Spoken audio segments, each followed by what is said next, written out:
오늘 함께 봉독할 하나님의 말씀은 신명기 제30장입니다.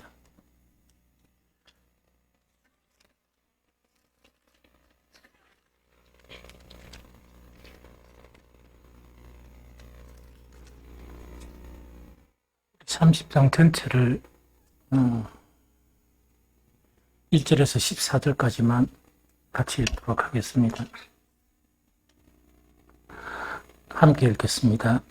내가 내게 진술한 모든 복과 저주가 내게 임함으로 네가 네 하나님 여호와로부터 쫓겨간 모든 나라 가운데서 이 일이 마음에서 기억하건 너와 내 자손이 내 하나님 내가 오늘 내게 명령한 것을 온전히 따라 마음을 다하고 뜻을 다하여 여호와의 말씀을 청종하면 내 하나님 여호와께서 마음을 돌이키시고 너를 긍휼히 여기사 포로에서 돌아오게 하시되 네 하나님 여호와께서 흩으신 그 모든 백성 중에서 너를 모으시리니 네 쫓겨간 자들이 하늘가에 있을지라도 네 하나님 여호와께서 거기서 너를 모으실 것이며 거기서부터 너를 이끄실 것이라. 내 하나님 여호와께서 너를 내 조상들이 차지한 땅으로 돌아오게 하사 내게 다시 그것을 차지하게 하실 것이며 여호와께서 또 내게 선을 행하사 너를 내 조상들보다 더 번성하게 하실 것이며 네 하나님 여호와께서 내 마음과 내 자손의 마음에 할례를 베푸사 너로 마음을 다하며 뜻을 다하여 내 하나님 여호와를 사랑하게 하사 너로 생명을 얻게 하실 것이며 내 하나님 여호와께서 내 적군과 너를 미워하고 핍박하던 자에게서 이 모든 저주를 내리게 하시리니 너는 돌아와 다시 여호와의 말씀을 청종하고 내가 오늘 내게 명하는 그 모든 명령을 행할 것이라. 내가 내 하나님 여호와의 말씀을 청종하여 이 율법책에 기록된 그의 명령과 규례를 지키고 내 명 다하고 뜻을 다하여 여호와 내 하나님께 돌아오면 내 하나님 여호와께서 내 손으로 하는 모든 일과 내 모든 수생과 내 가축의 새끼와 내 토지 소산을 많게 하시고 내게 복을 주시되 곧 여호와께서 내 조상들을 기뻐하신 것과 같이 너를 다시 기뻐하사 내게 복을 주시리라. 내가 오늘 네게 명령한 이 명령은 내게 어려운 것도 아니요 먼 것도 아니라 하늘에 있는 것이 아니니 내가 이르기를 누가 우리를 위하여 하늘에 올라가 그의 명령을 우리에게로 가지고 와서 우리에게 들려 행하게 하려 할 것이 아니요 이것이 바다 밖에 있는 것이 아니니 네가 이르기를 누가 우리를 위하여 바다를 건너가서 그의 명령을 우리에게로 가지고 와서 우리에게 들려 행하게 하려 할 것도 아니라 오직 그 말씀이 내게 매우 가까워서 네 입에 있으며 내 마음에 있은즉 내가 이를 행할 수 있느니라. 아멘. 오늘 신명기 1절에 신명기 30장 전체는 모든 계명을 다 지키라 이렇게 이야기하면서 계명을 지키면 복이 되고 또 계명을 지키지 아니하면 화가 임한다 하는 그 모든 말씀을 하면서 오늘 30장 내용 자체는 크게 세 가지로 이렇게 나눠져요. 그래서 제일 첫 번째 1절부터 읽었던 10절 있죠. 이 10절까지는 제목을 제가 지어 보니까 이 제목이 참 좋겠다 하는 그런 생각이 들어요. 여호와 하나님의 놀라운 자비, 그렇게 제목을 제가 붙였어요. 붙였는데 이 내용 자체가 어떤 내용인가 하니까 이런 내용이에요. 하나님께서 우리를 얼마나 잘 알고 계실 뿐만 아니고 또 우리를 얼마나 이렇게 위하시고 사랑하시는가 하는 것을 우리가 알 수 있거든요. 이 모세를 통해서 율법을 전하시고 심지어 화가 있고 이 복이 있을 것이다 이랬지만 하나님은 뭐를 하시는가 하니까 가나안 땅을 차지하면 이 이스라엘 백성이 하나님을 배신한다는 걸 이미 알았어요. 이미 모세도 이미 모세를 통해서 이미 이야기하거든요. 그런데 이게 선민의 이스라엘 백성만 아니고 오늘을 사는 우리도 똑같아요. 그러니까 우리가 연약해가지고 이 말씀대로 못 살 뿐만 아니고 또 늘 이렇게 이래 갔다가 저래 갔다가 하는 거 있죠. 그럴 수밖에 없는 그런 인생들인 것을 하나님은 알고 계시는 거예요. 그래서 시편 103편 보면 하나님의 놀라운 이 긍휼, 그것이 어느 정도인가니까 이 하늘과 땅만큼, 즉 하늘이 땅보다 높은 것만큼 하나님의 그런 긍휼이 많으시고 동이스에서 먼 것처럼 그 정도 하나님의 긍휼이 많다. 이렇게 이제 시편 기자가 이야기하죠. 그 원인 자체가 뭐냐? 하나님께서 왜 우리를 그렇게 불쌍히 여기시고 긍휼히 여기시는가 하니까 우리의 본질 자체가 기꺼이 지나지 않는다. 억으로 빚어 만드는 인생이다 하는 것을 아시기 때문에 우리의 한계성을 너무 잘 알고 있다는 그 이야기입니다. 그래서 1절부터 10절까지는 뭔가니까 이런 이야기입니다. 너희가 만약 이제 가나안을 건너가서 건너가기 전에는 뭡니까? 처음에 시내산에도 그랬죠.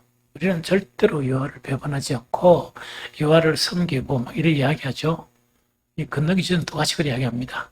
우리도 똑같이 그래 이야기하고 그렇게 똑같이 뭡니까? 하나님만을 쌓고 뭐 이래서 하거든요. 그런데 이제 하나님께서 모세를 통해서 뭘 이야기해 주시는 거니까 너희가 이제 가나안 땅에 가서 이제 이 복이 임한다는 것은 하나님의 말씀대로 살면 복이 임하겠죠. 하나님의 말씀대로 못 살면 뭡니까? 저주가 임하죠. 그 저주가 임하면 그것이 가르치는 거예요. 너희가 이제 가나안 땅으로 들어가 가지고 저주가 임하게 되면 어떻게 해야 된다 하는 것을 지금 4가지로 가르치는 거예요. 4가지로 가르치면서 다시 재차 또 이제 원래 말씀대로 가르칩니다. 그래서 이걸 제가 새벽기도 마치고 이래 묵상을 하면서 제목을 딱 이래 붙이는데 가장 적절한 제목이 우리는 끊임없이 하나님을 배반하고 그 다음에 일평생 살아봐야 하나님의 온전한 이 마음에 딱 맞게끔 사는 경우가 거의 없습니다. 그렇다고 해서 여러분들 실망될 대로 하면 안 되거든요. 구약에 순종하고 신약의 순종에 대한 부분을 이야기했죠. 구약에는 율법의 행위에 그런 순종을 이야기해요. 그런데 신약의 순종은 뭐냐? 구약 사람들은 율법 자체가 간단한 줄 알았습니다. 살인하지 말라 그러면 사람만 안 죽이면 되는구나 이렇게 이제 생각했었어요. 그게 율법인 줄 알았어. 그래서 율법의 행위는 뭐냐? 어쨌든 간에 사람은 안 죽으면 되구나 하는 이제 그것을 읽고 그러다 보니까 사람을 죽일 일 없으니까 사람 안 죽인 사람은 그와 유사한 율법을 지켰으면 나는 율법의 의인이다. 나는 아무 문제가 없다. 자, 대충 잘 살아가는 사람들은 그래 생각했단 말이죠. 예수님이 또 오셔가지고 옛사람이 말한 바 살인하지 말라는 것을 너희가 들었으나 하면서 하나님께서 모세를 통해서 살인하지 말라 하는 것 자체를 해석해 주시는 거예요. 그러면서 형제를 미워하거나 형제에게 욕하거나 하는 거 있죠. 형제를 미련한 자라 칭하는 자는 심판을 받게 되고 지옥불에 떨어지리라. 깜짝 놀라겠죠. 깜짝 놀라겠죠. 그러면 찬욱이는 지금 몇 번 죽어야 되노? 그렇다 그죠? 이보다 그럼 나는 그럼 인생을 더 살았으니까 얼마나 더 죽어야 돼? 그래서 신약에서의 순종의 개념은 어떤 개념이냐? 말씀대로 산다는 거는 맞아. 맞는데 그 말씀의 원 100점짜리 100점이 예수님의 장성한 분량이라고 그 목표가. 그럼 우리는 뭡니까? 예수님의 장성한 분량을 이 분량으로 이제 계속 나아가는 거라. 이리 막 밑바닥에 있다가 이 나아가는데 필요한 것이 뭐냐? 말씀과 기도야. 말씀과 기도와 순종을 통해서 계속 이렇게 한 계단 한 계단 올라가는 거예요. 무슨 말겠죠? 그래서 일평생 우리는 뭘 해야 되느냐? 한 계단 한 계단 한 계단 발전적으로 올라가는 그런 삶을 통해서 이제 나아가는 거예요.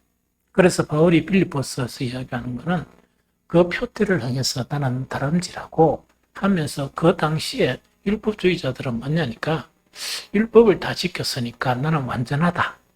나는 더 이상 뭐 부족한 점이 없다. 그렇게 이야기하는 사람도 있고 통본주 구원파들 이런 내용 이런 사람들 있죠. 이런 사람들은 회개 자체를 안 합니다. 그냥 안 하는 거니까 신령한 지식을 깨달았기 때문에 완전하다고 보는 거예요. 그럼 교회 와서 완전하다 하니까 바울이 딱 보니까 웃기지도 않은 이야기죠. 그래서 바울이 설명하는 것은 뭐냐? 너희가 완전하다, 누구 완전 사람이 나타나 나는 완전하다 이러면 불완전한 사람들은 기가 죽잖아. 그래서 바울이 이야기하는 것은 네가 어디까지 이르렀든지 그대로 행하라. 그러면 쉽게 말하면 그 예수님은 한 이 정도 계신다 그러면 나 한 요 정도 있고 오찬욱이는 이 정도 있겠지? 그러면 나는 요 정도 있고 있는 대로 그대로 행하면서 또 어떻게 하는 말이로? 온전한 것을 향해서 나아가고 니는 목사님을 보면서 이러면 안 되겠다. 얘가 또 온전한 것을 이렇게 하면서 나아가라는 그 이야기라. 이게 무슨 말이겠죠? 이게 말씀에 순응하는 그런 삶을 이야기해요. 그런데 절대로 머무르면 안 돼. 머무르면 안 되는 거예요.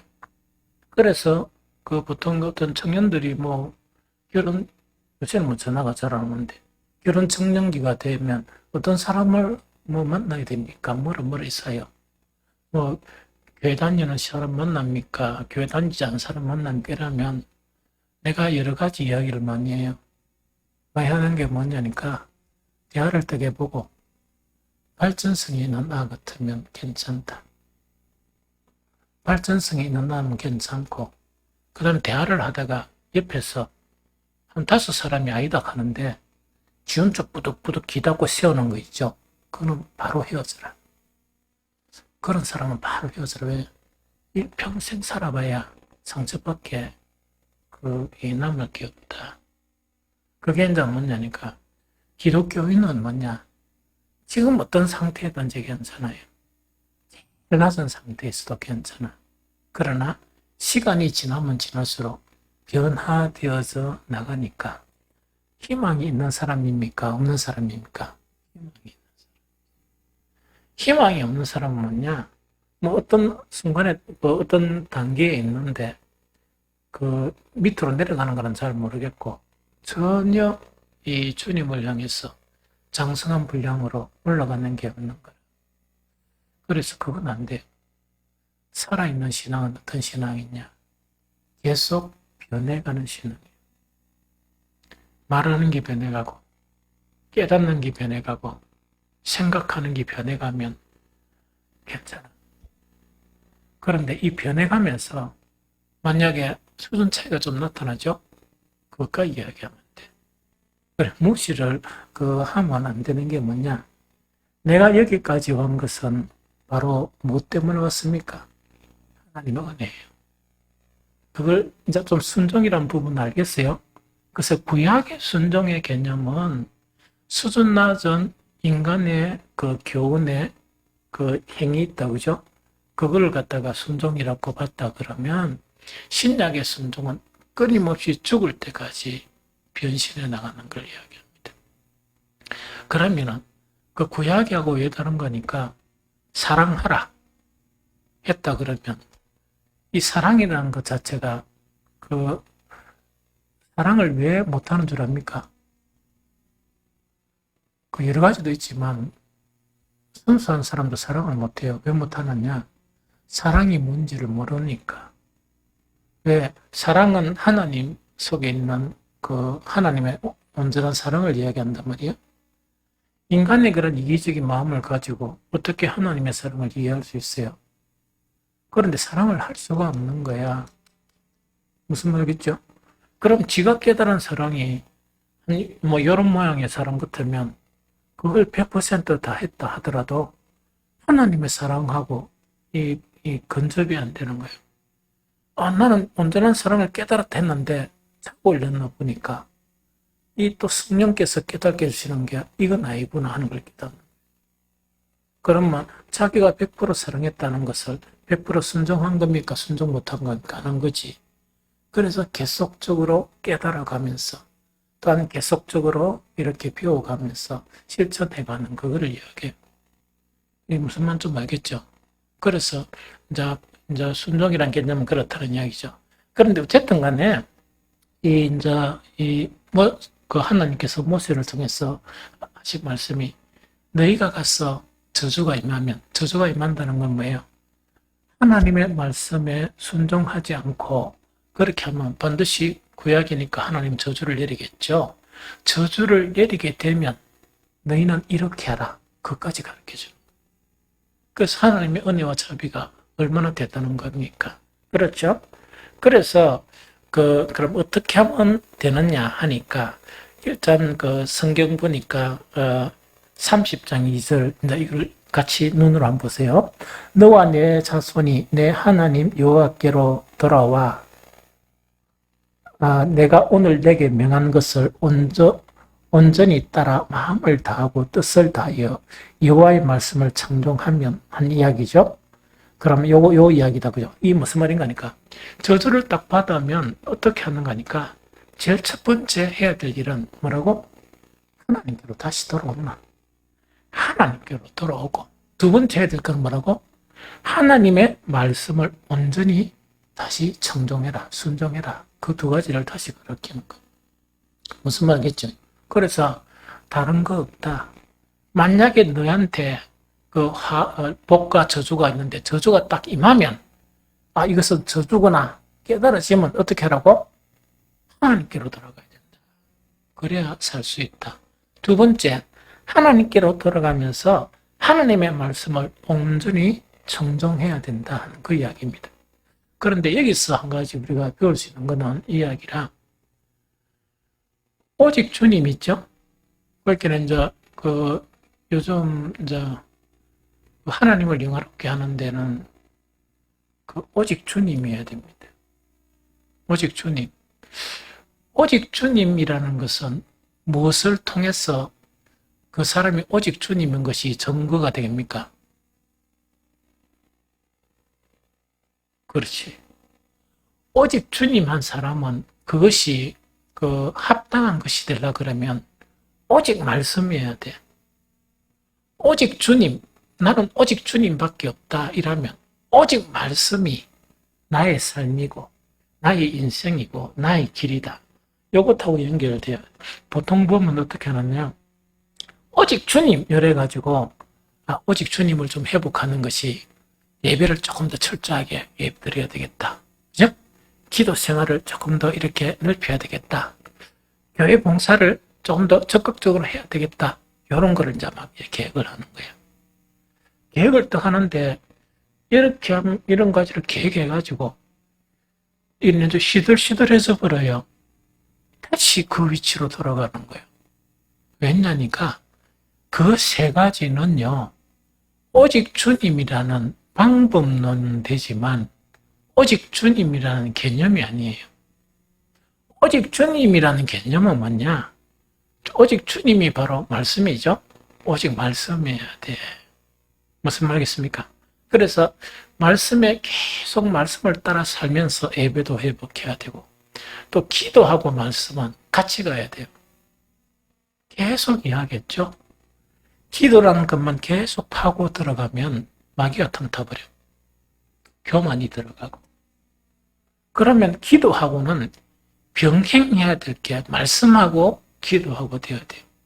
새벽기도 참석하는 분들은 제가 옛날에 여기에 앉았을 때는 뭐 하고 있는지 모르겠지. 강대성에서 안 보여가지고 이제 여기에 앉아있으니까 눈만 뜨면 뭐 하는지 압니다. 내가 하는 것 자체가 순서가 고정된 건 없어요. 순서를 바꿔요. 그 보면 항상 저기 보면 이런 식으로 해가 앞, 뒤 해가지고 여기 한 3개가 있어요. 이 세 개가 있는데 이 세 개가 기도 노트예요. 그럼 요거는 뭐냐니까 교회나 우리 성도 이름 한 사람 한 사람을 다 부르면서 기도를 합니다.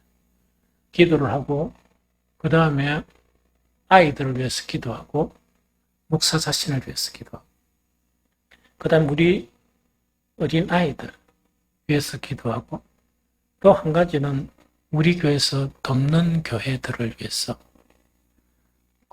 이건 한 번씩 기도 안 할 때 있어 사실은. 그러나 기도 안 하면 안 되겠다 하는 그런 생각이 들어가지고 기도를 하고 그 다음에 마지막에 나라를 위해서 기도하는데 나라를 위해서는 한 번씩 기도 잘 안 합니다. 그렇게는 한 번씩 이렇게 기도하고 그런데 이제 그 위에까지는 계속 이제 기도하고 그것 위에는 뭐냐니까 두 장 자체는 어떤 내용이 있냐니까 성경 말씀은 앞뒤로 적혀 있어요. 그 다음에 아직까지 안 적혀 있는 성경 말씀이 있어. 노트에 있는 그거는 이제 한 번씩 정리할 때 몇 개월에 한 번씩 정리가 뒤에 붙어져. 그럼 요번에 정리하면 몇 개 되느냐? 기도 노트가 한 장, 두 장, 석 장, 넉 장이 돼요. 그러면 넉 장 같으면 4분의 3이 뭐냐? 말씀이. 말씀이라는 것은 뭔가니까 내가 변해야 될 말씀. 그 말씀 가지고 기도. 여러분들 제가 설교하고 뭐 여러분들 말씀대로 살고 목사가 그렇게 이야기하고 목사는 말씀대로 안 살면 왜 됩니까? 사기꾼이지. 거짓 선생이지. 사이비지. 이게 무슨 말겠죠? 그래서 그거를 하는데 그것만 하고 끝나는가? 아니, 시편을 날짜별로 해가 오늘 5일 같으면 시편 5편, 35편, 65편, 95편, 155, 125편 이걸 갖다가 계속 묵상을 해요. 묵상을 해가지고 하나님께서 어떤 영감을 주시면 딱 멈추고 뭐냐 노트들이 항상 있어. 노트를 꺼내가서 하나님 주신 영감을 기록하기 시작합니다. 주일날 설교의 대부분은 거기서 다 나와요. 그런데 왜 주제가 시편이 아닙니까? 시편을 가지고 신약, 구약을 다 이렇게 묵상하는. 그리고 이렇게 되려고 그러면 여러분들이 말씀을 거의 알아야 돼.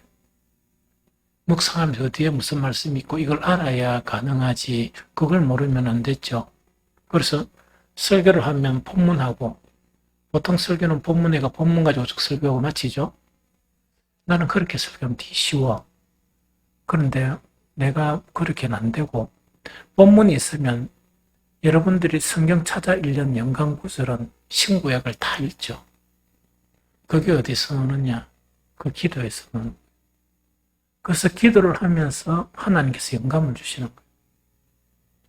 또 어떤 때는 책을 읽으면서 영감을 주시고 이게 무슨 말인지 알겠죠? 그래서 기도와 말씀은 떨어지면 안 돼. 말씀이 하나님이죠? 말씀이 하나님이잖아. 율법을 순종하지 않고 기도하는 자는 가증하다고 잠언에 이야기하고 있어. 쥐는 율법을 안 지키면서 하나님께서 백날 기도만 하면 뭐라고? 그 기도는 가증한 자다. 가증한 자의 기도다. 이게 무슨 말인지 좀 알겠죠? 그래서 어떻게 해야 되는 거니까 말씀을 가지고 계속 묵상한다는 것은 뭡니까? 말씀을 가지고 내가 생각하고 있는 걸 바꿔야 되겠지? 깨닫고 있는 걸 변화시켜야 되겠죠? 내 생각하고 있는 거, 내가 알고 있는 거, 이것을 가지고 말씀 자체를 묵상하라는 것에 끌어들여야 이걸 부수지. 부수기 싫어하는 사람은 묵상하겠습니까? 안 하겠습니까? 안 하고 지대로 사는 거예요. 하나님 말씀을 하세요. 나는 내 고집이 있어요. 유대인들이 그래서는 나는 내 고집이 있어요. 내 뜻대로 살아요. 주님이 기뻐하시겠습니까? 아니, 말씀대로 살아야 되는데 그 말씀대로 살려고 그러면 자기 생각 바꿔야 되고 깨닫는 거 바꿔야 될 거 아닙니까? 그러려고 하면 말씀을 어디 끄잡아 놔야 돼? 내 생각과 또 내 고집이나 이런 것하고 말씀하고 비교를 해보는 시간을 가져야 되잖아. 아, 그래가 이 고집은 버려야 되겠다. 요래하니까 해결가 되잖아요. 요래하니까, 아, 주님, 내가 고집이가 참 이게 안 꺾어지네요. 이래가 막 해결가 되면서 그 고집이 꺾어지니까 주님의 생각을 가지고 주님의 깨달음을 가지잖아. 그게 기도와 말씀이에요. 그게 가장 기초적인 거예요. 그런데 오늘날 많은 그리스도인들이 가장 기초적인 것을 시간을 핑계대고 안 하는 거예요. 바쁘다고. 그런데 그게 제일 바쁜 거예요. 말씀을 가지고 나를 변화시키는 게 제일 바쁜 거라. 밥하고 집 청소하고 그거는 좀 따도 돼. 거기는 사택에 목사가 그 책 읽는 데가 궁금하면 들어오지는 말고 사모한테 살짝 물어봐. 깨끗하게 정리되어 있습니까? 엉망진창이라. 엉망진창이라도 말씀 묵상하는 데는 아무 지장을 안 받아요. 그런데 나도 가끔씩은 청소합니다. 석 달에 한 번씩은 정리도 하고 청소도 하고 이런단 말이에요. 그러나 그것이 우선순위가 아니라는 얘기입니다. 그래서 가장 바쁜 게 뭐냐? 집 청소하는 것보다 차누기 마음 청소하는 게 더 바빠. 이 마음을 좀 청소하는 거 있다. 그게 더 바빠. 예? 막 수문하고 뭐 머리 이렇게 하고 뭐 이러는 것보다 안에 거를 좀 이렇게 닦고 이렇게 갈고 닦고 해야 되지. 그게 더 바빠. 이 무슨 말이겠죠? 그래서 말씀과 기도를 하는 그 부분을 이야기합니다. 요즘 이해가 되겠죠? 그래서 어떤 간에 여호와께로 들어와야 되고 온전한 그런 말씀을 청종해야 된다. 그거 지금 이야기하는 거라. 그러면 그 어떤 저주를 받든지 간에 말씀의 불순종해가 저주가 탁 임하면 두 가지는 첫 번째 하나님을 딱 붙들고 돌아와야 되고 하나님께로 돌아온다는 것은 예배만 강화하고 기도만 강화하고 뭐 헌금만 강하고 봉사만 강하는 게 아니고 가장 해야 될 우선순위 뭡니까? 말씀을 붙들어야 돼. 주님을 딱 붙들려고 하면 말씀을 딱 붙들어야 돼. 이게 무슨 말이겠죠? 말씀 딱 붙들고 주님 붙들고 그러고 기도가 있어야 되고 예배도 있어야 되고 봉사도 있어야 되는데 핵심 자체는 안 한단 말이야. 여호와께로 딱 걔가 돌아왔으면 하나님은 곧 뭐랄까 말씀이시죠? 하나님을 붙들었다 그럼 말씀을 붙들어야지. 근데 말씀은 시가 안 붙들고 뭐합니까? 딴 일만 열심히 하는 거야. 그러다 보니까 재미있겠습니까? 재미없겠습니까? 재미없으니까 또 세상으로 들어가. 말씀만 딱 붙들고 주님만 붙들고 이렇게 예배나 기도나 봉사를 하죠. 너무 재밌어요. 너무 재밌어. 그게 진짜 재밌는 건 아니라. 그러나 하는 일이라면 주를 위해서. 무슨 말겠죠? 그래서 그게 안 되니까 문제가 된다. 이거 좀 이해가 되죠? 그래서 선택을 한단 말이에요. 그래서 그러면 하나님께서 돌아와야 된다. 그러면 이렇게 하나님께로 돌아오고 말씀을 딱 붙들죠. 이게 이제 가장 중요한 문제라. 이렇게 하면 어떻게 하는가? 첫 번째, 하나님께서 저주를 풀어주신다. 저주를 풀어주신다. 그게 신명기 30장 3절 4절 다시 읽습니다. 시작. 내 하나님 여호와께서 마음을 돌이키시고 너를 긍휼히 여기사 포로에서 돌아오게 하시되 내 하나님 여호와께서 흩어진 그 모든 백성 중에서 너를 모으시리니 네 쫓겨간 자들이 하늘가에였을지라도 네 하나님 여호와께서 거기서 너를 모으실 것이며 거기서부터 너를 이끄실 것이라. 자, 이게 하나님과는 정말 하나님의 간절한 마음을 우리가 읽을 수 있겠죠? 이거는 이제 이스라엘 역사에 나타났어. 이때 연한 게 나타나죠? 왜 합니까? 맨주 이스라엘, 남쪽 이스라엘이 포로로 어디 잡힙니까? 바빌론 잡히가 본단 말이야. 그게 저주라. 저주 중에서 가장 큰 저주죠. 침략당하고 저주당하고 막 이런 게 막 일어난단 말이야. 그런데 여기서 뭐냐니까 딱 여호와께로 들어오고, 여호와께로 들어왔다는 것은 무엇을 잡아야 된다? 말씀을 잡아야 돼. 이 무슨 말인지 알겠죠? 말씀 안 잡으면 왜 되는 거니까. 자, 육신의 음식이, 육신을 살아가게 하는 건 음식이죠. 안 먹이고 일 시키면 일을 할 수 있습니까? 못 합니까? 처음에는 아무것도 일한다고 으쌰 이랬는데 내가 힘에 빠지고 일을 못 해. 영적인 일도 마찬가지야. 하나님 딱 붙들고 만약에 예배 강화하고 기도 강화하고 봉사 강화하죠. 그런데 이것을 할 수 있게 하는 양식은 뭐라? 말씀이잖아. 말씀을 안 먹는데 어떻게 지속할 수 있어? 힘이 없어 못해요. 이 무슨 말인지 알겠죠? 그러니까 내전에 좀 하다가 또 벌리도록, 좀 하다가 벌리도록. 그렇게는 막 좀 하다가 두드리 맞고 또 열심히 하고 또 벌리 왔다 갔다 이 일만 계속 하다 보니까 얼마나 지겹겠습니까? 그러니까 딱 본질을 모르는 거야. 그래서 우리나라 기독교, 한국 교회가 살락하면 오직 주님에게로 돌아가야 되고 말씀으로 돌아가야 돼요. 옛날에 수십 년 전에 교회에서 있었던 큐티나 성경 읽기나 안 그러면 암송이나 성경 묵상이 있죠.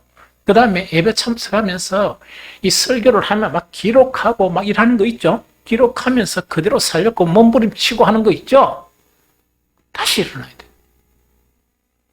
그것만 다시 일어나면 모든 게 다 회복이 됩니다. 그런데 뭐 예배 프로그램 받고 순서 받고 이런 거 있죠. 맨날 바꿔봐야 그거는 내나 헛박입니다. 이게 무슨 말이겠습니까? 말씀 자체가 생명을 주고 말씀 자체가 영의 말씀이기 때문에 말씀을 딱 붙들어야 돼. 무슨 말이겠죠? 그래서 하나님을 다시 붙들고 말씀을 다시 붙들면 뭐라고? 저주 풀어준다. 그거 이야기입니다. 그런데 어떻게 풀어주느냐? 만약에 포로로 깔려있어. 포로로 끌려갔죠? 끌려갔으면 어디에 흩어진 거 잘 모르잖아요? 하나님께서 그 이제 흩어진 그 사람들이 하늘에 가 있더라도 다시 하늘에서 들고 온다. 그 정도 회복시켜 주신다. 무슨 말인지 알겠죠? 그래서 네 하나님 여호와께서 마음을 돌이키시고 너를 국률이 여기사 포로에서 들어오게 하시되 내 하나님 여호와께서 흩어진 그 모든 백성 중에서 너를 모으시리니 네 쫓겨간 자들이 어디에 있을지라도 하늘가에 있을지라도 내 여호와 하나님께서 거기서 너를 모으실 것이며 거기서부터 너를 이끄실 것이라. 어디에 흩어져 있더라도 다 다시 모아주겠다. 그 저주를 다시 풀어주겠다는 그 이야기입니다. 이해됩니까? 두 번째, 더 번성하게 해주겠다. 그게 신명기 30장 5절 같이 읽어봅니다. 시작. 내 하나님 여호와께서 너를 네 조상들이 차지한 땅으로 돌아오게 하사 네게 다시 그것을 차지하게 하실 것이며 여호와께서 내게 선을 행하사 너를 내 조상보다 더 번성하게 하실 것이며 이 무슨 말겠죠? 다시 땅을 차지하게 해주고 더 번성하게 해주겠다. 그러니까 하나님께로 돌아오고 말씀을 딱 붙들고 하는 게 그만큼 소중한 거다 하는 것을 다시 이제 해상시켜 주는 거야. 그렇게 저주를 딱 받으면 무조건 하나님께 들어오고 말씀을 딱 붙들면 왜 한다고요? 저주 풀어주고 두 번째 더 번성하게 해주겠다. 그 약속하는 거예요. 그러면 오늘 이 땅의 교회들도 다시 주님께로 돌아오고 다시 말씀대로 딱 살고 몸부림치고 하는 거지. 히리비리하게 살지 말고 딱 부러지게 하나님의 말씀대로 내가 죽으면 죽었지 말씀대로 살겠다. 이렇게 되면 모든 게 다 해결된다는 거예요. 모든 게 다 해결된다는 그 이야기입니다. 이 무슨 말인지 좀 알겠죠? 먼저 그 이야기고 그 다음 세 번째 마음의 할례를 베푸신다 하는 그 이야기죠. 신명기 3장 6절 시작. 네 하나님 여호와께서 네 마음과 내 자손의 마음에 할례를 베푸사 너로 마음을 다하며 뜻을 다하며 내 하나님 여호와를 사랑하게 하사 너로 생명을 얻게 하실 것이며 이야기죠. 육체의 할례가 아니고 마음의 할례까지 내가 너에게 은총을 베풀어 주겠다는 그 이야기입니다. 너무 충격적이죠? 그러니까 얼마나 하나님의 자비가 대단합니까? 이거는 뭐냐? 말을 안 들어가지고 저주를 받았는 거야. 저주받은 아직 저주받기 전에 혹시 너가 저주받으면 너는 이렇게만 하면 된다. 뭐라고? 하나님만 붙들고 말씀만 탁 붙들어라. 그래 붙들면은 저주 풀어주고 또 뭐 해준다? 더 번성하게 해주시고 영적인 풍성한 은혜를 내려주신다. 마음의 알레. 무슨 말인지 알겠죠? 그다음 네 번째, 이것도 잘 들어야 돼요. 이건 하나님의 원리입니다. 하나님의 저주를 위해 사용하신 자들을 치신다. 하나님은 반드시 치십니다. 자, 신명기 30장 7절. 자, 시작.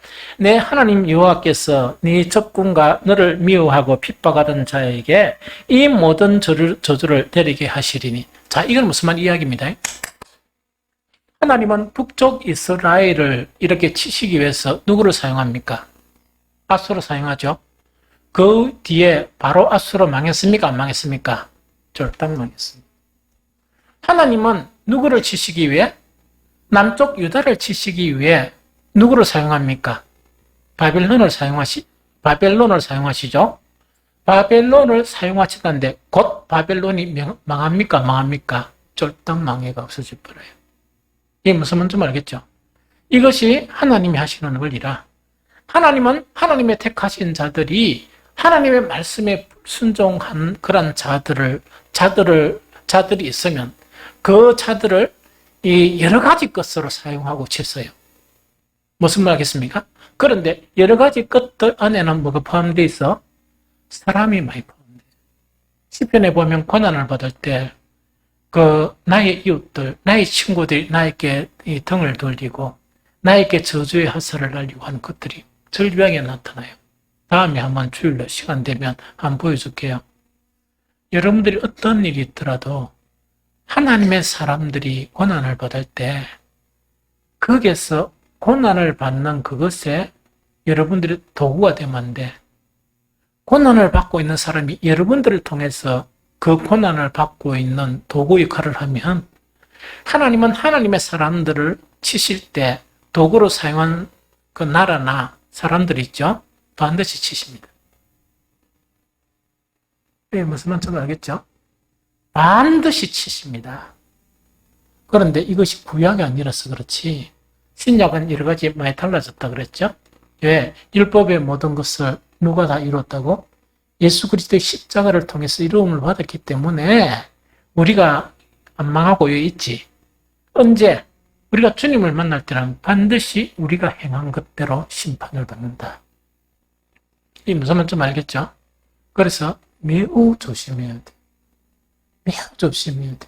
그래서 사원 환란을 당하거나 하나님의 저주구나 이래 혹시 생각나더라도 이건 신약 구약이 아니더라도 그더라도 거기에서 뭐 편성하거나 거기에서 그 사람의 괴로움을 당하거나 이런 일에 쓰임받으면 안 돼요.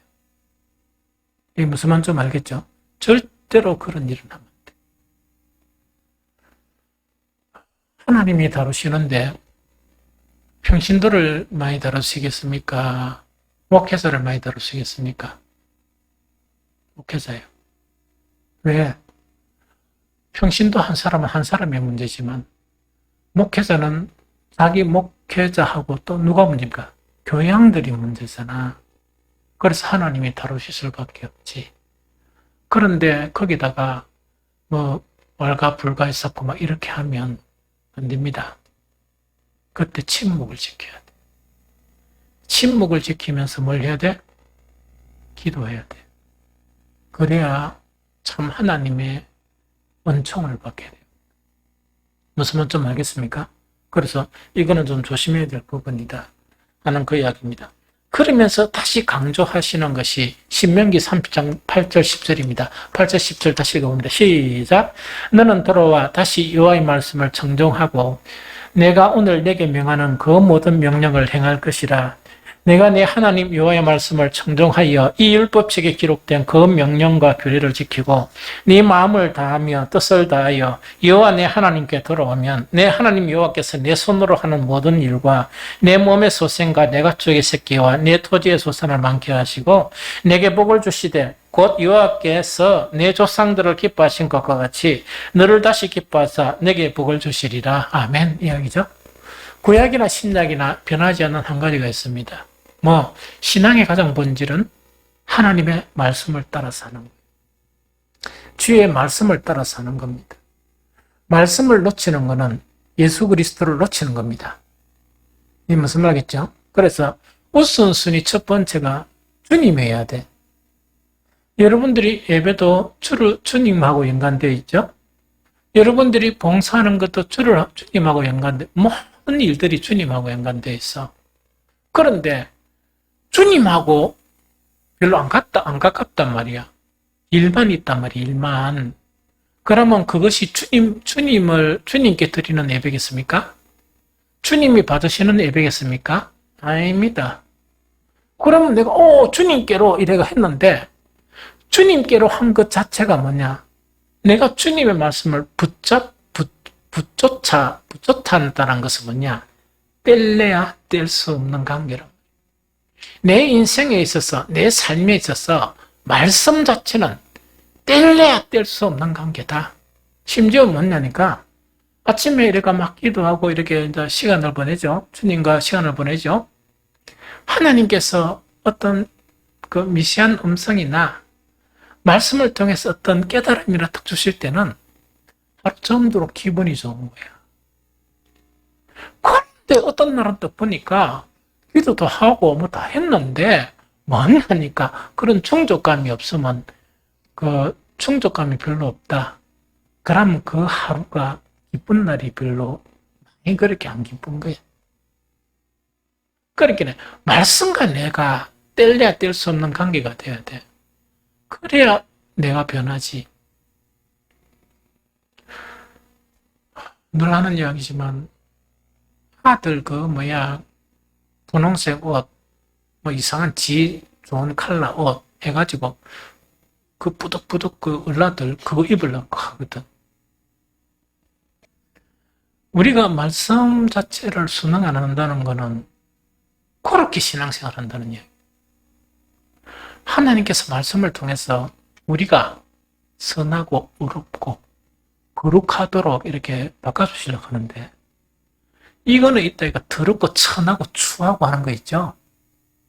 똑같은 말, 천하고 추한 말, 천하고 추한 생각들, 그런 사고들, 그런 삶들이 있다니까. 그런 삶의 터가 나 이대로 탈피 안 하고 싶다 하면 그래놓고 나는 또 하나님의 아들이다.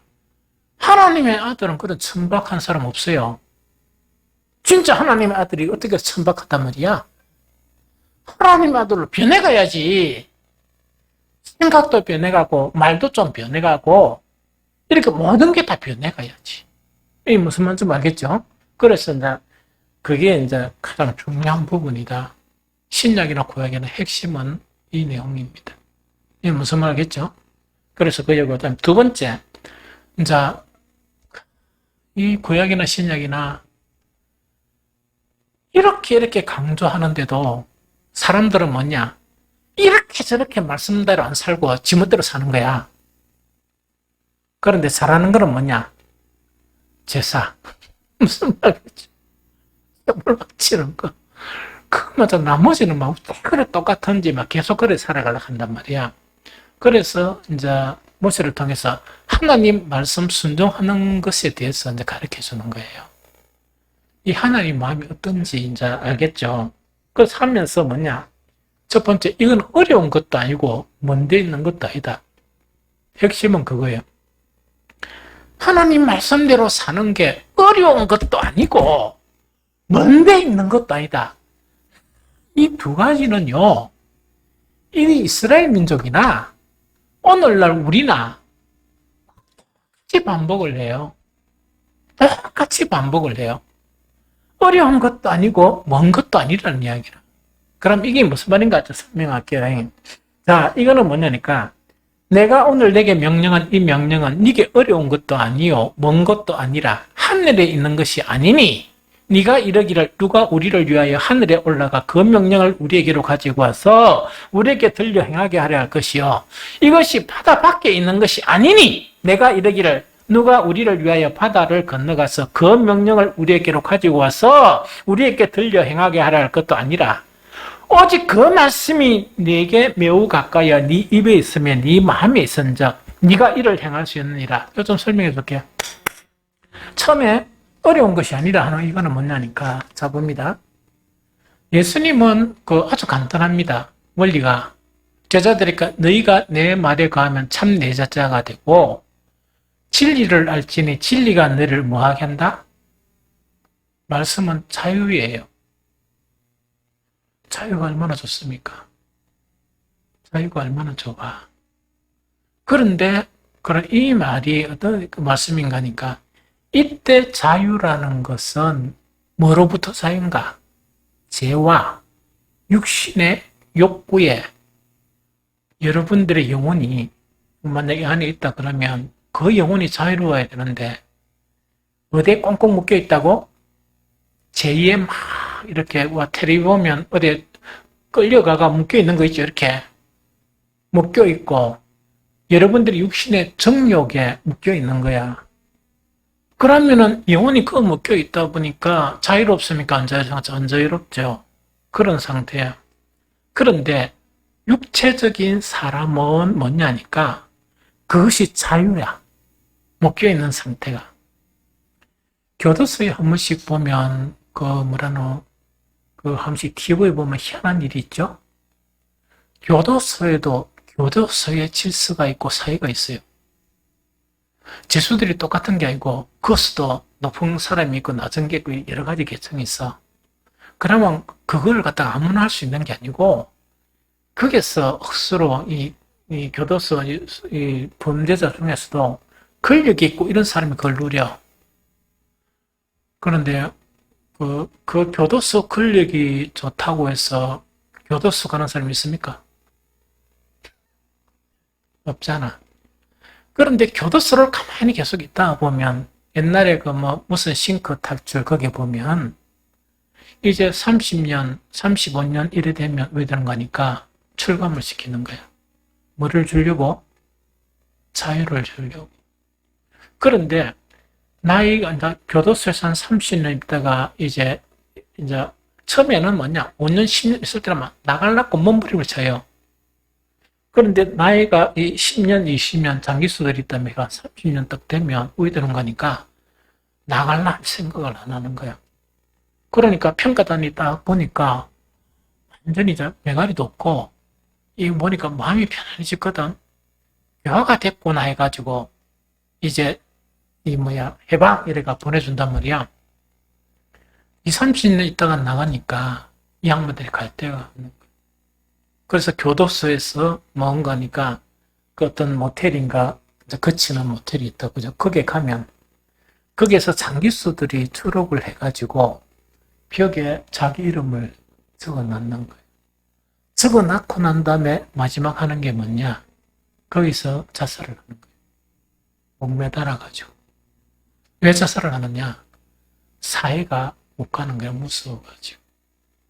오로지 교도소 자체가 편안한 거야. 왜? 가다 보면 먹을 거 계속 주죠. 잠자주죠. 운동도 시켜주죠. 때론 관에서 일도 해주죠. 그게 딱 젖어버린단 말이에요. 육체 사람은 그와 같이 하나님이 보시기는 죄와 정욕의 포로가 되어 있는데 너무 안타까운데 자기는 뭔가니까 그 안에서 뭐 한다고? 편안한 거예요. 그러면 그런 편안한데 이 자유를 주기 위해서 이 말씀이 계속 들어오죠. 그거는 뭐와 같은 거니까 장기수들에게 너 나가라. 석방이다. 천병락 같은 거야. 친구도 30년 되면 다 없어지죠. 가족도 없어지죠. 가서 뭘 할지도 몰라. 버스 타는 문화도 모르고 아무것도 모르는 거야. 이 무슨 말 알겠죠? 그러면 그것이 자유겠습니까? 그것이 힘든 거겠습니까? 힘든 거겠죠. 영적인 상도 마찬가지예요.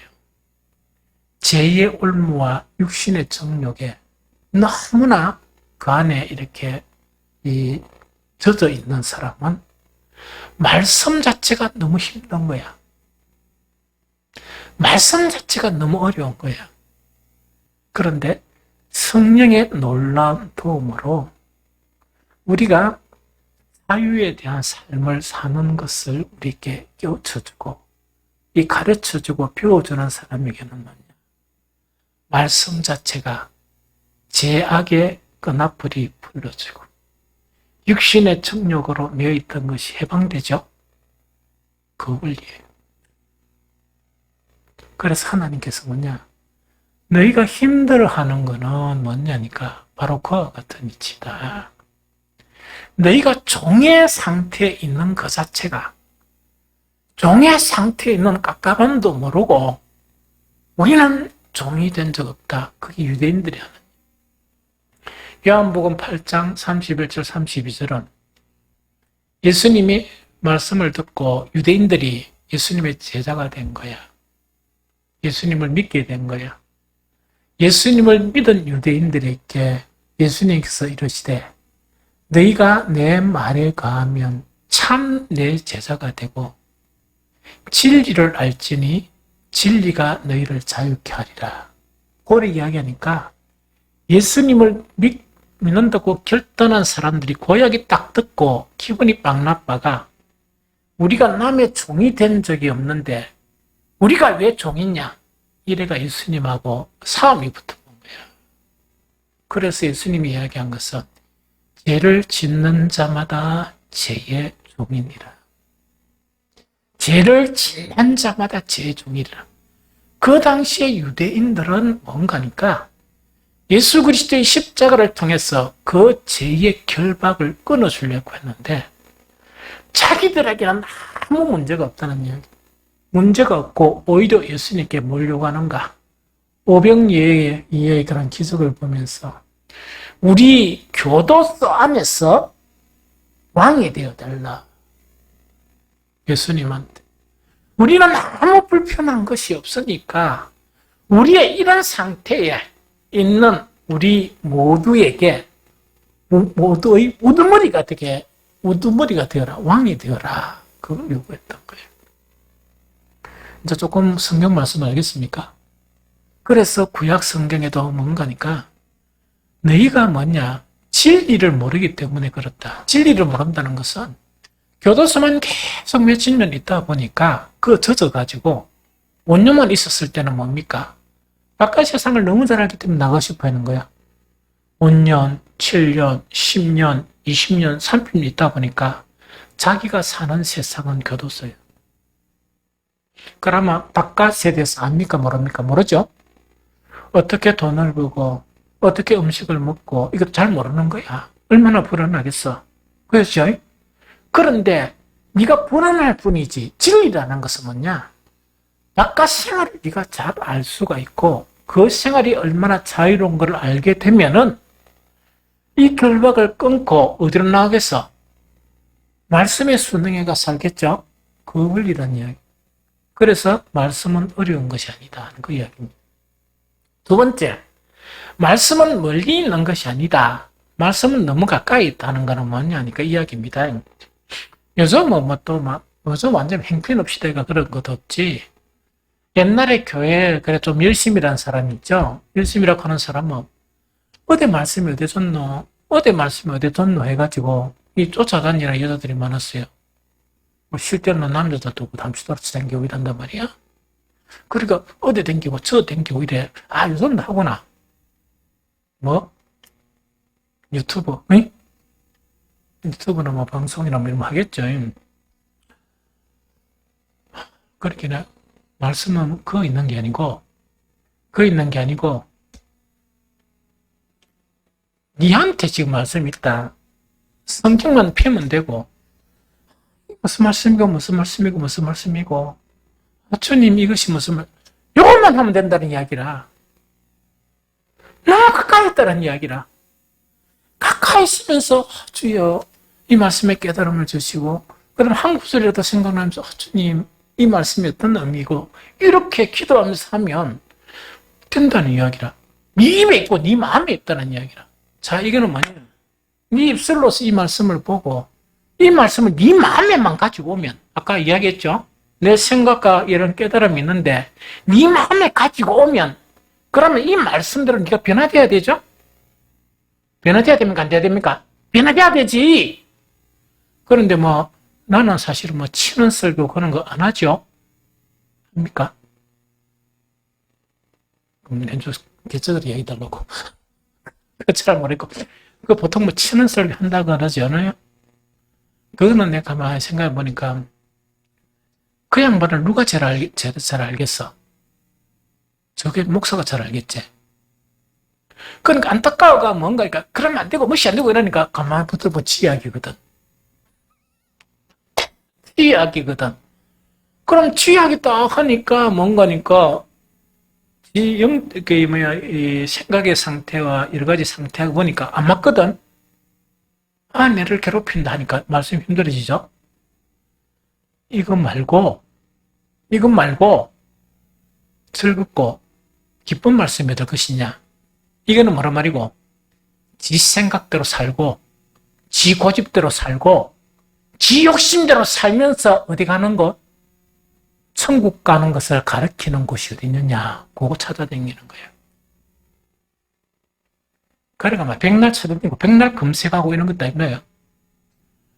쓸데없는 짓 하고 있죠. 그래. 시간 아깝게. 요새는 차 타고 가면 기름값도 비싸고 한데 안 피곤하나?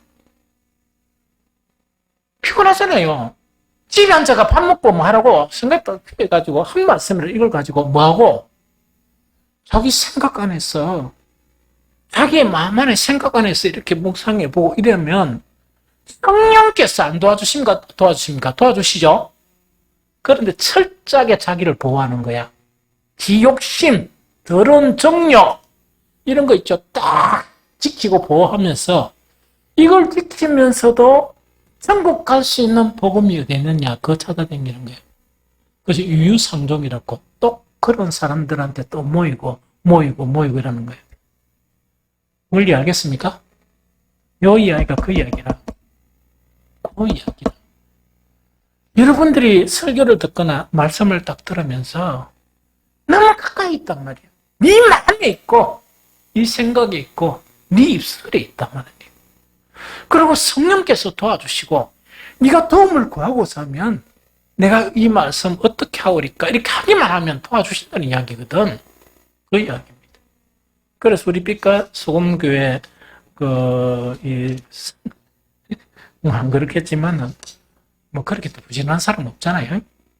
쫓아다니고 하지 말았고 그 다음에 별로 눈도 안 좋으면서 침침해가지고 유튜브 이렇게 찾아다니고 그런 짓 좀 하지 말고 딱 앉아가지고 기도 딱 하면서 주님 나를 도와주십시오 해가지고 쓸데없는 거 보지 말고 마태, 마가, 누가, 요한복음 아니면 그거라도 보면서 이 말씀이 뭐냐 깨달음을 달라 기도하고 그렇게 하세요. 주일날 설교나 수요, 금요 기도에